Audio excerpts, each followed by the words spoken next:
Hi, everyone. Welcome back to another fantastic episode on the Unleashing Potentials podcast. My name is Bernadette Desir, and I'm your host. And joining me today is Marija, all the way from Rome, Italy. How are you?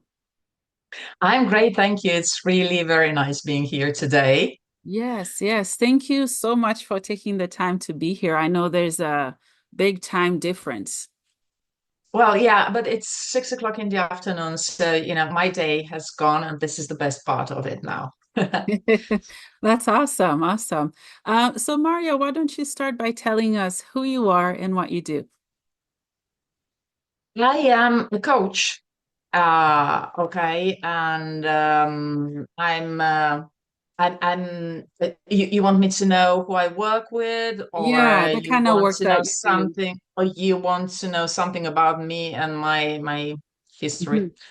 Yeah, yeah, let's start with you first. Where were you born? And just a little bit of your story, if you don't mind. Oh, okay. Okay. Mm. So, I'm from Croatia, actually. I live in Rome, Italy for years now, but I was born in Croatia during Yugoslavia communist regime. Mhm. And I've always been reinventing myself as I grew. I'm a linguist, I'm a translator, physical therapist, and a mental coach now. From an early age, I was always very fascinated with the human mind and spirit and with life in general. I love observing people. I love observing the way they behave, relate to each other, act, react.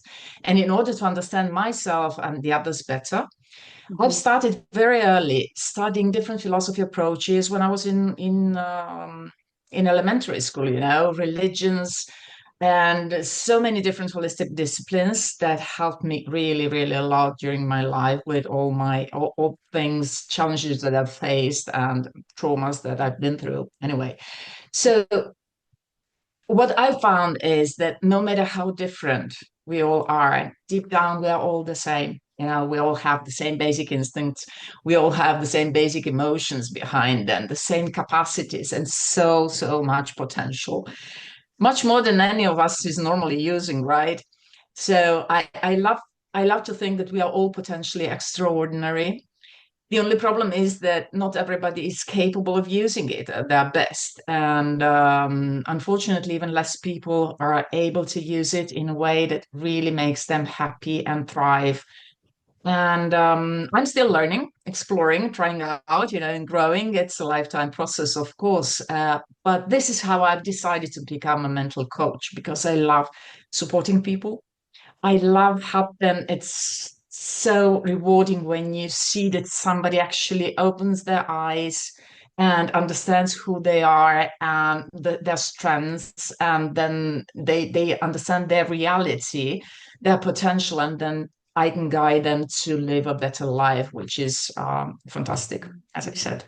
Yeah, awesome. Thank you for sharing. I love that you're talking about potential, hence the name of the podcast.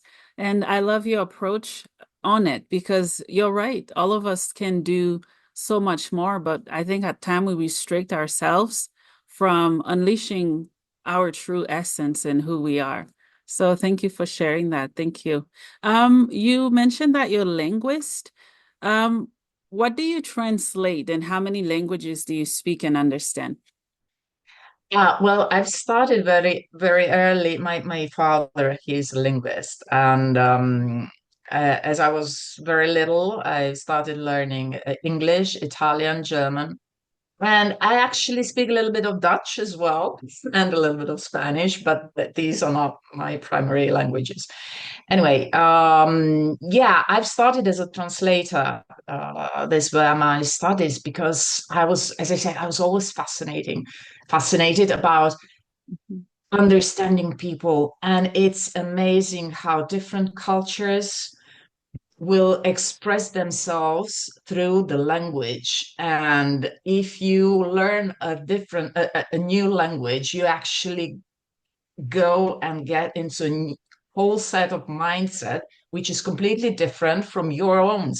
And because it's cultural based and it's very interesting. I love it. I love it. Yeah. Yeah. Yeah, I love that. Yeah, I speak different languages too. And I find that my mind works different. And I keep calling he, she, and I just reverse the gender names. It's fascinating the way It that the is. mind works, how it translates everything. Even I can't Exactly. really comprehend how or why it does it. The mind, well, it's as I said, I've been studying the human mind for years now, and but it's still it's so complex. Of course, it's so complex, but you need to know that the way I see it, as I said before, I approached a lot of different holistic disciplines in my pursuing of how to understand better the human being. And I believe it's not only our minds, but on energetic level. We do not express ourselves only through language. We express ourselves also, as I said before, through the cultural imprint. Okay, and this is also what I find very interesting. This is very important, for example, in coaching, in understanding people, in understanding your clients. You need to know really where they come from to understand them well, because we are also conditioned by the culture, by the cultural Mhm. convictions, by all the stories, the moral, the rules, Mhm. even religion conditions now so much, as every other belief does. Mhm. So, and unfortunately, most of these things are in our subconscious mind. This is what you were talking about, Yeah. how you sometimes do not know how to say is it or she or he or her. It's because our subconscious works on completely different level, Yeah. but it is so interesting when you start looking into it. I love shadow work. I love really working on people's subconscious mind Mhm. and searching through it, and so many interesting things arise. Yeah, yeah, I avoid shadow work. Really? I'm dabbing slowly into it. The thing I find with shadow work, it's nothing good or bad. It's just what people make of it or take from it. Um, it's Exactly. just fear of the unknown. I I can don't relate to know. that. Yeah, I may not have the tools for what I'm pulling out of my shadow self. Okay, okay, that's absolutely correct. And actually, you absolutely need to be ready for it. Yeah, yeah. Yeah, yes, yes, yes. It's like, you may feel like you have something to work on, but until you're really ready, until you have the tools and you are equipped to face it and to manage it, you better do not go there. I agree. I totally agree. Yeah, yeah, and that's where my fear comes from. But based on the work that you do, how can people do shadow work and get help at the same time? Because there's so much help available. What is the right type of help to do that kind of work? Individual work, Mm, individual they need to be individually followed. Okay. mm, So, when you go, unfortunately, today you have so many gurus, that you find all over the web, and Instagram, LinkedIn, not LinkedIn, LinkedIn is something else, but eh, Instagram and yeah. YouTube and whatever, all those that say, just follow these three things and you will resolve all your problems. You will do this. You will learn how to manifest. You will learn how to, become what you want. It's all Yeah. not too serious, okay? I Mhm, mean, it can, of course, on a superficial level, mhm, being positive can help you. But sometimes, I've been through lots of traumas in my life, and maybe this is what has also brought me, to be so enthusiastic about guiding the others through their mhm, traumas and through, when they come into a point of life where they really are stuck, and Mhm. you say right now that you are afraid of getting into it, but Mhm. maybe one day you will come into a moment that you will know that either you resolve it, you look into it, or you can't go forward. Okay. So Mhm. when that moment comes, you need to have somebody that you can really rely on, and somebody that can guide you, that can support you, that can be there for you, that you can lean on through Yeah. this process. Because this process, if done well, Mhm. it will it will force you to face so many monsters Yeah. that you can't do it alone. I mean, you need to protect yourself first. So you need to have somebody by your side, Mhm. who knows what they're doing and who are skilled to do it, who know how to help you, how to hold your hand. Yeah. Uh, so it is very important. Yeah, it's very Yeah, important. yeah, definitely. And I think with shadow work, working with the inner child, that's one of the main thing that I'm struggling with, maybe other people are struggling with as well, is that little broken girl or boy that needed protection from all the hardship or traumas that wasn't protected or loved. And then on top of that, you bring shadow work. My inner child has a little bit of Chucky in it, right? It's just a little girl that is healing. I need to become the woman and transform to be able to stand strong with that little girl. What are your thoughts on that, working with both? As I said before, first you need to equip the adult woman, Mhm. Bernadette, who is now today.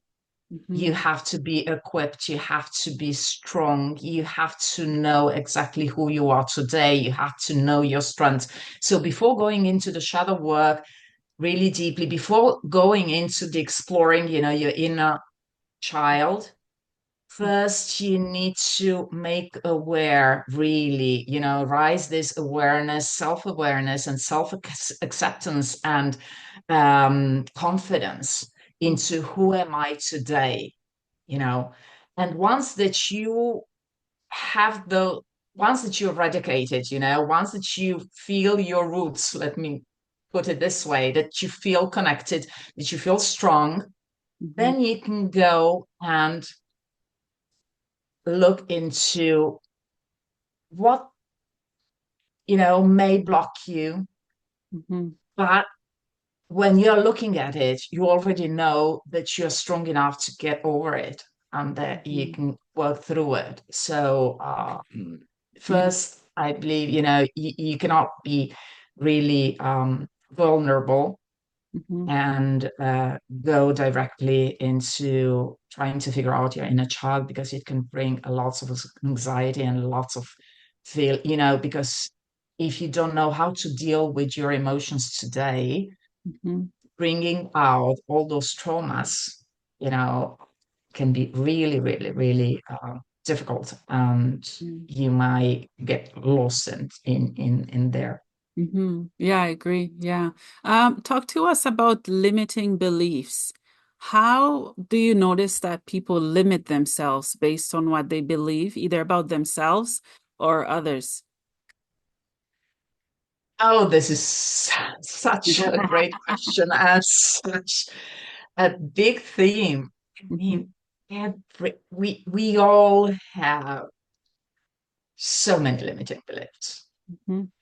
The most common ones are, I'm alone. The saying, you are born alone, you die alone. I don't know if you say it in English as well, but you say it in Croatian and it's Italian.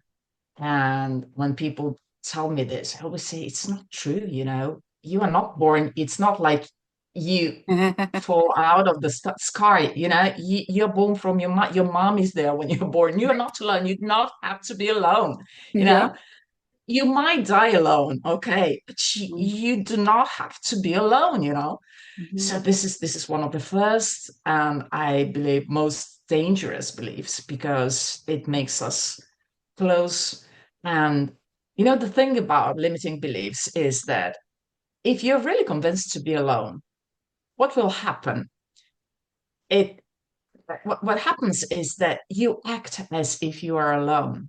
Mm, And by acting as if you're alone, I mean, by not interacting with others, not being able to make good relationships, not being able to ask for help, being rude, being, detached from mhm, the others leave you alone.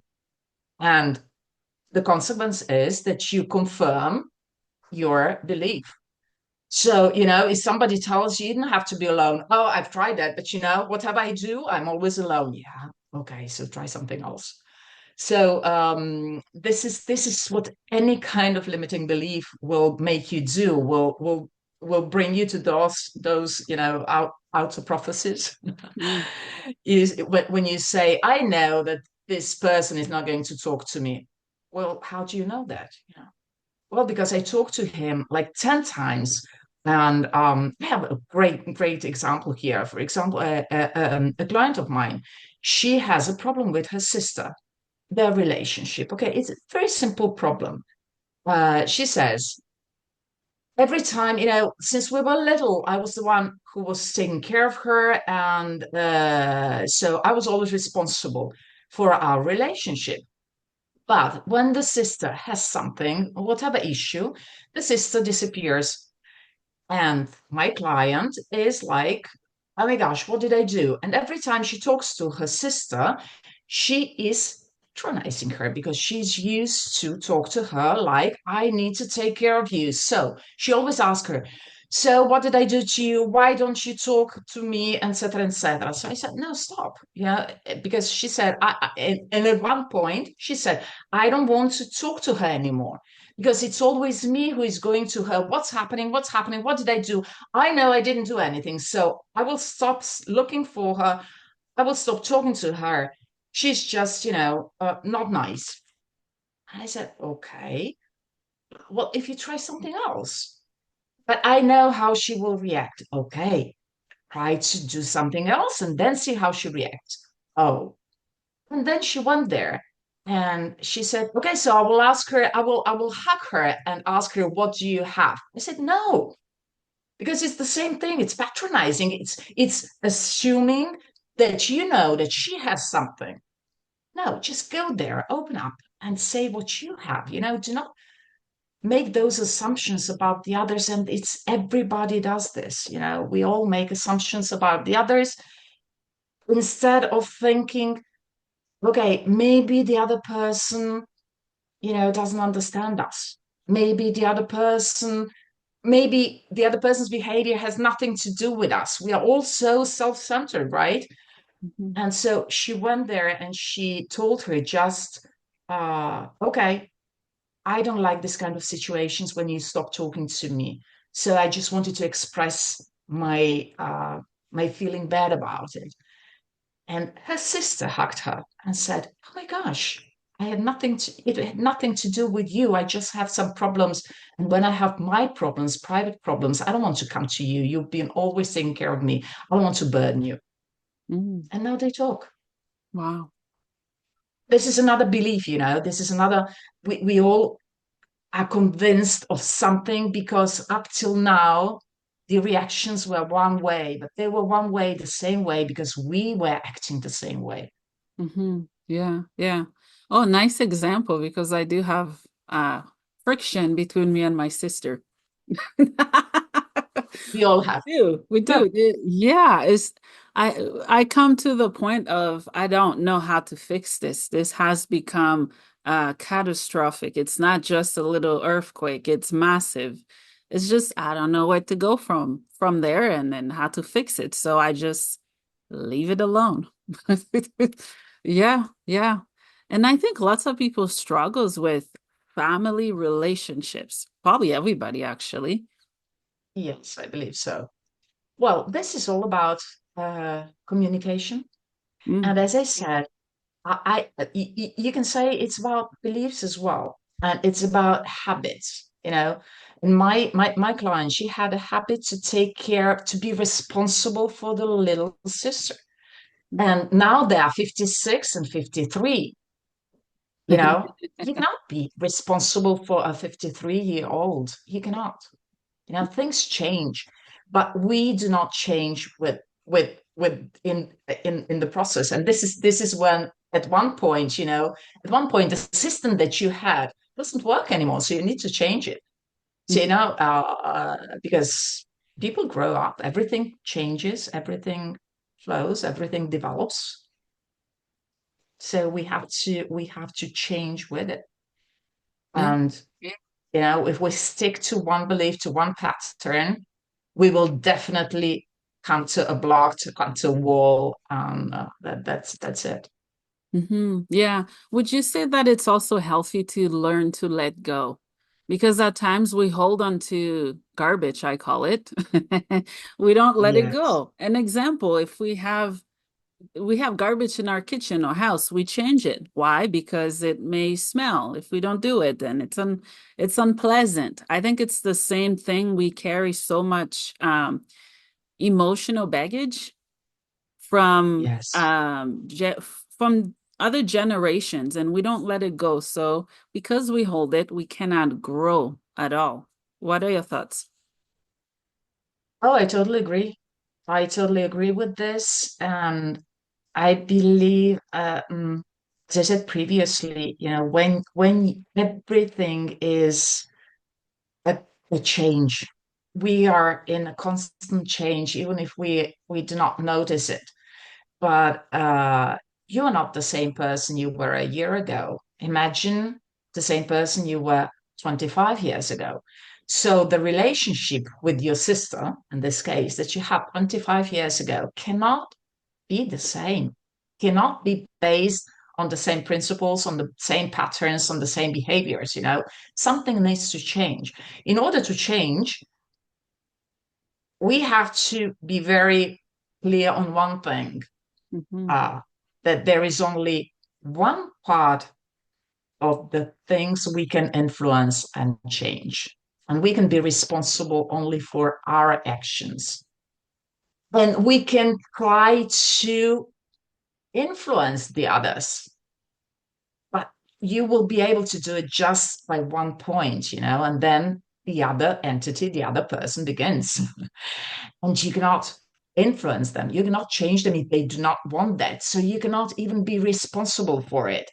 The only person you're responsible for is yourself. So at one point, if you have been doing everything in your power, and you've done everything in your power, and things do not evolve, do not suit you anymore, are not good for you, bring no value, and bring only bad emotions and bring you down, then we need to let it go.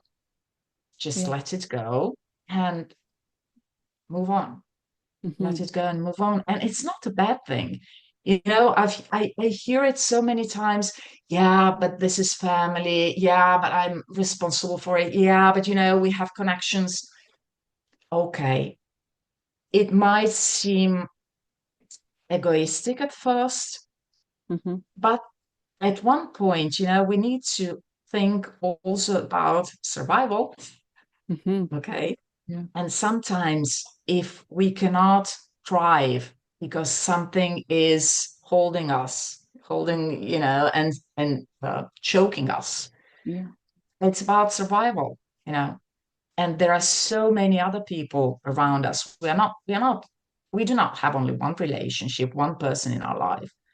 So if you feel bad about leaving somebody behind, I always say, think about who can you maintain in your life by leaving those people behind, because Mhm.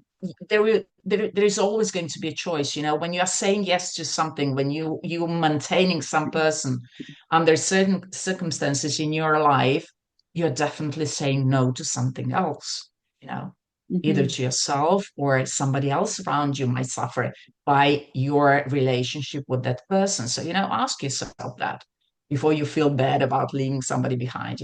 Ask yourself, who else around me is suffering from this relationship.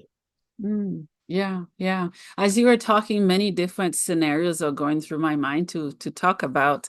But the main one that stood out for me is um, family relationships when it comes to parent and child.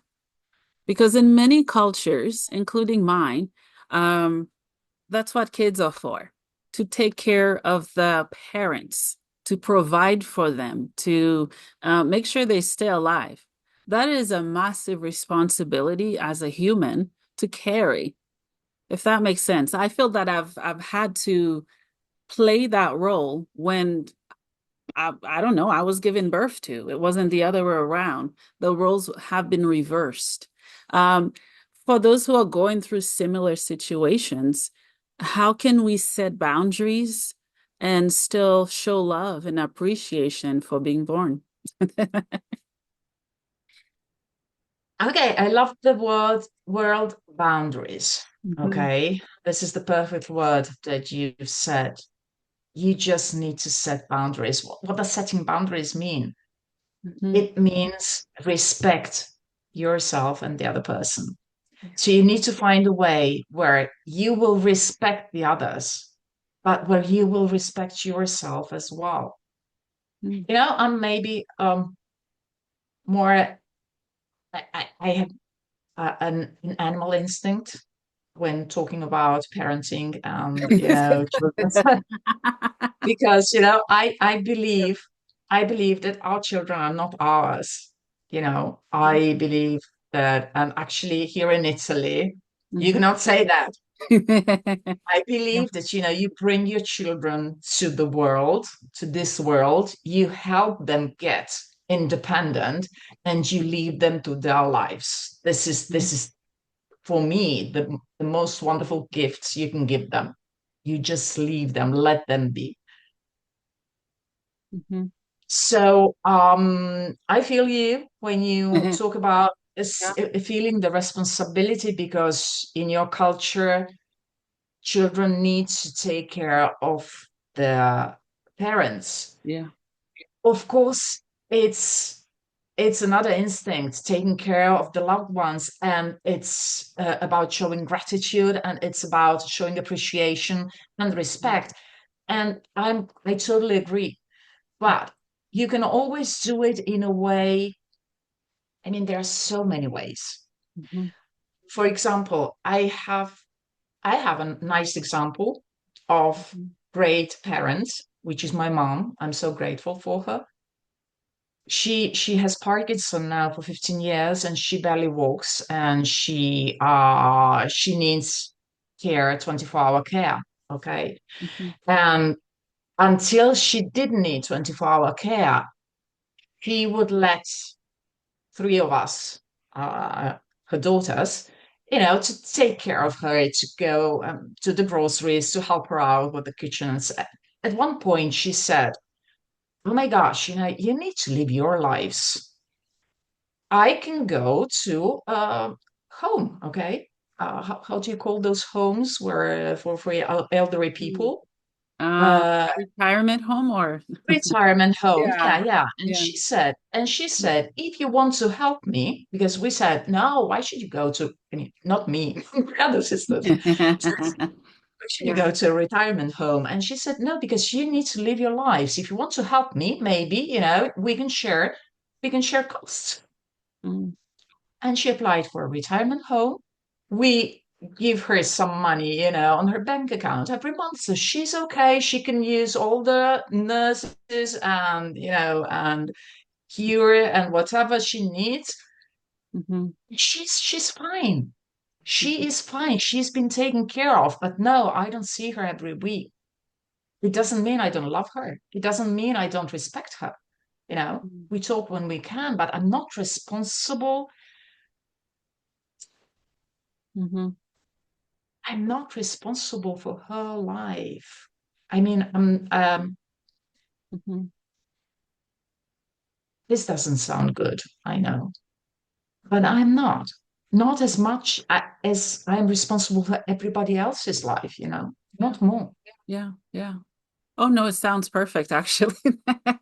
It's true. We're not responsible. It's such a massive responsibility to say to someone, You're the reason I'm breathing. If I die, then it's because you didn't take care of me.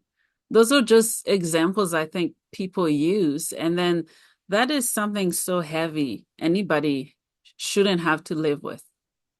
No, Yeah. but just people that use this kind of emotional, um, how do you call this? Blackmailing, emotional blackmailing. We just need to take in our to have in our minds that these people are the first people that are so incompetent and unable to take care of themselves and create boundaries and understand actually what they need. You know, they are those kind of people, unfortunately, live in a victim mode. You know, there are two modes you can live in. You can live in a victim mode, and living in a victim mode will leave you a victim. Mm, You know, whatever other people do for you, you will still be a victim. And you can just you can by being a victim, you can only suck out of other people their energy and their lives. Because I believe we are not victims. I believe we can all do so many things for ourselves. And, putting the responsibility to another person for my life, it's just mean. mm. I find it mean. Yeah, I find it mean. Mhm, Okay, I don't find it a very nice mm, thing to do. mhm, And I understand that a lot of people, it's not their it's not their fault. Um, in a way, I mean, they're not capable of it, okay. But mhm. once that I've tried to explain, once they are that I offered help, once that I, you know, talk to them, once that I try to reason to them, once that I try, and they just, do not want to change. At one point, it is your decision Yeah. to remain a victim, and I am not responsible anymore. Yeah, yeah, I agree. Yeah, thank you for sharing. Is there anything else we didn't talk about that you'd like to share? Did we check Um, boxes? Look, I would like to emphasize a thing about conversation, relationships, boundaries. Mhm, Okay, because we were talking a little bit of each. mhm, The most important thing in by my experience and by working with others that I can emphasize really is become a good listener. We all underestimate listening. mm, We underestimate listening to ourselves, and we underestimate listening to the others. We are full of assumptions, oh, I already know what they want, what they mean, what they will do, no, So my advice is, in my experience, I've changed so many relationships in my life just by starting to listen more and to be curious. So I would say, listen, people, listen, try to be curious about the other person and about yourself as well in any kind of relationship problem, whether it's family, friends, your partner, whoever, your boss at work, your colleague. Try to say, when there's a conflict, try to just make a step back and say, okay, now I'm dedicated to listening. I'm going to be curious. I'm going to be open, and I want to be surprised by what the other person is going to tell me. Let me be surprised, let them surprise me. This mindset shifts so much and helps so much in resolving conflicts and in getting to the surface so many things that we didn't think about, at the moment, that we take for granted. Hmm. and you will learn so much about yourself and the others. So yeah. Yeah, yeah, I agree. Thank you for sharing. Is there anything else you're working on that we should know about? Are you writing a book or different projects you're working on? No, I'm not a book writer. I'm not a writer. I'm dyslexic, actually. I don't know. Yeah. I'm completely dyslexic, so it's very difficult for me to write. But I love webinars, and I actually work with an association here in Italy, and we go through various leadership skills webinars. I love emotional intelligence, which is the basics, which is the fundamental basis for whatever relationship skills, and emotional intelligence, sort of working on emotional intelligence helps us to understand ourselves better, control ourselves better, to come to be able to heal our traumas. As I said, first you need to enhance and really make this emotional intelligence better, and then you're stronger and you can go and look into the past. Mhm. So yeah, emotional intelligence, I love emotional intelligence and all the skills that are linked to it. So communication, yeah, conflict resolutions, Mhm. listening, empathy. Because you can even learn how to be empathetic. You don't have to be born Mhm. with empathy. So yeah, these are the things that I really, really am passionate about. Mhm. Awesome. Thank you for sharing. Where can listeners find you and support the work that you're doing? Well, you can find me on Instagram and on LinkedIn by Marija Kalenic, mental coach. I'm not, as I said, I'm not very social. Yeah, but yeah, LinkedIn and Instagram. Okay, okay. Last question for you. I asked every guest this question. What is the meaning of life for you? Growing, exploring. Mhm. Growing and exploring. I think we're all here because we need to learn so many things. Mhm. And things that we learn make us grow. But to grow, you need to explore. You not just sit and wait. So Mhm. that's it. Yeah, thank you. How do you say thank you and goodbye in In Italian? what language? In Italian. Grazie e arrivederci. Grazie, arrivederci. How about in your language? Exactly. Hvala i doviđenja. Oh, okay. I'm from Croatia.